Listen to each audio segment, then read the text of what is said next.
மனிதர்களாக பிறந்த எல்லோரும் பாவம் செய்யக்கூடியவர்கள்தான். எல்லா மனிதரும் விதிவிலக்கில்லாமல் மறக்க முடியாத, மன்னிக்க முடியாத, இழிவடையக்கூடிய பாவங்களை கூட எல்லா மனிதர்களும் அவர்களுடைய வாழ்க்கையில் செய்யக்கூடியவர்கள்தான்.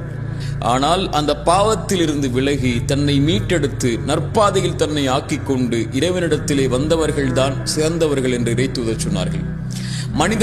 மனிதர்களில் சிலர் நல்லவர்களுடைய பாதையை பாவத்தில் இருந்து மீண்டு தேர்ந்தெடுத்ததற்கு பிறகு என்றாவது ஒரு நாள் நான் இப்படியெல்லாம் பாவம் செய்தேனே, குற்றம் செய்தேனே, அநீதம் செய்தேனே, இறைவனிடத்திலே நான் இப்படி குற்றவாளியாக இருந்தேனே, இப்போது நல்லவர்களாக நான் வாழ்ந்தால் மட்டும் என்ன ஆகப் போகிறது என்ற கவலை அடைந்தாலோ, அல்லது அவன் செய்த பாவத்தை குறித்து மனிதர்களில் சிலரோ அல்லது பலரோ அவனை கை நீட்டி நீ இப்படி பாவம் செய்தவன், அநீதம் செய்தவன், குற்றம் செய்தவன், உனக்கெல்லாம் இறைவனுடைய பாதையில் இருப்பதற்கோ இப்படி நல்லவர்களுடைய பாதையில் தேர்ந்தெடுத்து வாழ்வதற்கோ என்ன தகுதி உண்டு என்று அவனுடைய உள்ளத்தை உடைக்கும் போதோ அவன் கவலை அடைந்து தன் வாழ்வு இனிமேல் நற்பாதையில் எதற்கு என்ற சிந்தனையில் ஆக்கிக் கொள்கிறான்.